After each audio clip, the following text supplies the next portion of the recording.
Hello everyone, this is Jayashree Bhangre, working as an assistant professor at Maratha Vidya Prasarak Samaj, Nasik. Welcome to the fourth part of microcontroller architecture and programming, that is pin diagram of 8051 microcontroller. So in this video we are going to learn the pin diagram of 8051 and function of each pin in detail. So let's see the pin diagram of 8051. This is 40 pin IC and pins 40 and 20, they are used to provide the power supply to the 8051. If we remember the positions of ports, then it will be easy to remember the pin diagram of 8051. So this is the position for port 0, this is for port 1, port 2 and port 3. So the pins 39 to 32, they are assigned to port 0 and each pin is assigned as a P0.0, P0.1 up to P0.7. Similarly, pins 1 to 8, they are assigned to port 1 and each pin is named as P1.0 to P1.7. Pins 21 to 28, they are assigned for port 2 and each pin is named as P2.0 to P2.7. Pin number 10 to 17, they are assigned for port 3 and each pin is named as P3.0 to P3.7. Pin number 9 is used for reset. Pin number 18 and 19, they are used for crystal. Pin number 29 to 31, they are assigned to control signals, that is EA, ALE, PSEN. These control signals are used to access the external memory when it is interfaced with the 8051. Ports P0, P2 and P3 have the dual function. So when the external memory is interfaced with 8051, 16-bit address is generated to access the external memory. So to hold the lower 8-bit of 16-bit address, port 0 is used, that is AD0 to AD7. And to hold the upper 8 bits of a 16-bit address, P2, port P2 is used, that is AD0 to AD15. Port 3 has a dual role, that P3.0 is used for RxD pin, that means to receive data serially. P3.1 is used to transmit data serially, that means these two ports are used for serial communication. P3.2 and P3.3 are int0 and int1 pins, they are nothing but the external hardware interrupts. P3.3 and P3.4 and 5, they are timers T0 and T1. To read and write data, P3.6 and P3.7, these pins of 8051 are used. Port 1 has no dual functions. Let's see all these pins in detail. Let's start with the ports. So 8051 has a 4 ports, P0, P1, P2 and P3. Each use 8 pins, making them 8-bit port, which can be configured as an input or an output. A logic state on a pin determines whether it is configured as an input or an output. If we apply 0 to the pin, then that pin will be configured as an output pin, and if we apply 1, then it will be configured as an input pin. So let's start with the port 0. Pins 32 to 39, they are assigned to port 0, and this is an 8-bit open drain bidirectional IO port without internal pull-up registers. So we need to use external pull-up registers before using port 0 as an input or an output. So this pin or this port has a dual role. So when the external memory is interfaced, this port is used to provide both address and a data bus. So the function of this port, that is depend on the ALE pin, that is address latch enable pin, So when this pin is 1, then the port 0 will be used as a data bus, and if this pin is 0, then this port is used as a lower address bus. So as discussed in the previous slide, port 0 is an open drain bidirectional port without internal pull-up resistors. So to use this port as an input or output, we have to connect the 10 kilo ohms external resistors to the each pin. So what is this open drain concept? To understand this concept, we have to understand the working of MOSFET. So this is the MOSFET. It has a 3 terminals: drain, gate and source. Gate is the input terminal and drain is the output terminal. Let's connect the source to the ground and drain to the power supply with the resistor, with the help of resistor. So if we apply 1 to the input, then transistor will be turned on and the output will be 0. And if we apply 0 to the input of a MOSFET, then transistor will be off. Then that is, there is no connection between the source and the drain, and the output will be equal to the plus VDD, that is 1. So let's see the open drain concept in port 0. So here is the MOSFET that is connected to the P0.X pin, that is any one pin of the port 0 from 0 to 7. So here is the D latch or a D flip-flop, that is output of complement output of this D flip-flop is connected to the input of a MOSFET, and the input of this D flip-flop is connected to the internal CPU bus. So here are two buffers. They are used for the reading purpose. So here no internal pull-up resistors are connected to the drain terminal of this MOSFET. So if we want to write 0 to this pin, then we are applying the 0 to the input of a D flip-flop, and we will get here Q will be 0 and complemented output will be 1. So this turn on the transistor, and here the pin is connected, output pin is connected to the ground, and we will get 0 at the output.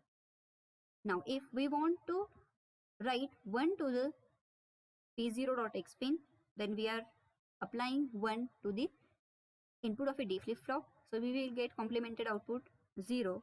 So this will turn off the transistor, and the output pin is set at a high impedance. That means this pin will be floating. So to have a high output or a 1 at the output, we must have to connect the source to this pull-up resistor. So in this way, if we connect the source power supply to this pull-up resistor to the drain terminal of MOSFET, we will get the output equal to 1. So this is the open drain concept. For this purpose, we required external pull-up resistor for the port 0 to use this port as an input or a output. So here writing 1 to the output pin of a P1.X. So here the port 1, if we want to write 1 to any pin of a port 1 or any pin of a port 2 or port 3, this hardware structure will be used.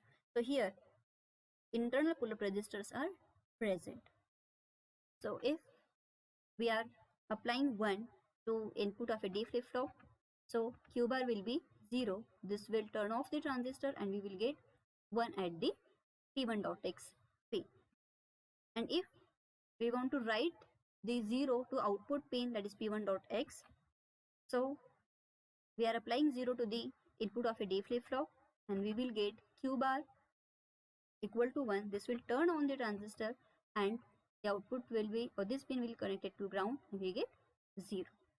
So in this way we can write 0 or a 1 to any pin of port 1, port 2 and a port 3. Now if we want to read high at a input pin, so again here port 1 is used and we want to read the data of this pin. So To use this pin or a port as an input port, we have to configure this port or a pin as an input pin by applying 1 to this pin. So let's apply or let's configure this pin first as an input pin. So we are sending the command, that is move p1 comma hash 0ffh. That means we are sending all 8 bits are as a 1 to port 1. So if we sending 1 to input of a D flip-flop, then we will get Q bar as a 0. This will turn off the transistor and this pin will be set as an input pin. Now if we want to read the data from port 1 in an accumulator, this command will be sent, and now here the data 1 that is available on this pin, that will be read by the internal CPU bus if we activate the read pin. So this buffer, after activating this read pin or read signal, this buffer will allow this signal and it is available on the internal CPU bus. In this way, the high that is available on the input pin, that will be read. Now if we want to read the low at input pin, again we want to read the data from this pin, so again we have to configure this pin as an input pin. So again the command here will be sent and we are applying 1 to the input of a D flip-flop. Again Q bar will be 0, this will turn off the transistor and this pin will be configured as an input pin. Now we want to read the data available at port 1 into accumulator. So data 0 that is available on this pin, so that will be read if we activate the read signal. So this buffer will allow this signal to transmit through it, and that will be available on the internal CPU bus, and in this way we can read the low at the input pin. So let's see port 1 in detail.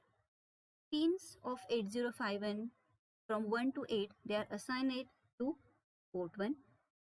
So all these 8 pins, they can be configured as an input or a output pins, and these are the bidirectional input output port and with the internal pull-up resistors. So it has no dual function. Port 2, pins 21 to 28 of 8051, they are assigned to port 2. So it is a 8-bit bidirectional input output port with internal pull-up resistors, and to configure it as an input port, we have to write 1 to all pins of the port. It has a dual role, that is it can be used as a address bus to access the external memory. Port 3, pin 10 to 17, they are assigned to the port 3, and this is an 8-bit or a 8-pin port. This is a bidirectional input output port with internal pull-up resistors, and all the pins of this port 3 had some special function. So here PC.0 is RxD, that is to receive data serially. PC.1 is used for to transmit data serially. PC.2 and 3, they are external interrupts. 4 and 5, they are timer 0 and 1 interrupts. Then PC.6 and 7, they are used for read and write data. Other pins of 8051, that means pin 9 is used for reset. So this is the pin which used to reset the 8051 microcontroller, and it is an active high pin. That means if we apply high pulse to this pin, the microcontroller will reset and terminate all activities. Pin 18 and 19, they are nothing but the crystal 1 and crystal 2 pins. If we want to use the on-chip oscillator, then we have to connect the desired frequency crystal to these pins with the 30 picofarad capacitors. And if we want to use external oscillator or external signal, so here the external oscillator signal is connected to the crystal 1 pin and crystal 2 pin is left unconnected. Pin 20 is used to connect the 8051 microcontroller to the ground, and 40 is used to connect the pin to the VCC, that is plus 5 volt. EA, that is external access enable pin, that allows the external program memory. It is an input pin and must be connected to VCC or a ground. If it is connected to ground, then it is used to access the code from external program memory, and if it is connected to VCC, that means it is 1, then it is used to access the on-chip memory. Pin 29 is PSEN, that is program strobe enable pin.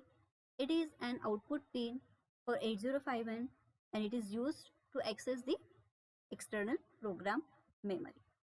Pin 30 is a ALE, that is address latch enable pin. It is also an output pin, and this pin is used for latching the low byte of the address during the access of external program memory. So here are the questions based on this video. What is the function of EA pin of the microcontroller? Describe the alternate function of port 3 pins of microcontroller 8051. State the function of PSEN and ALE pins of 8051 microcontroller. Which of the port is used for external memory access? Which of the port has no alternate functions? How many ports are available on 8051? Which of them have no pull-up registers internally? What is the role of RD and WR pins in 8051? And what are different ports available in 8051, and explain any one of them. Thank you.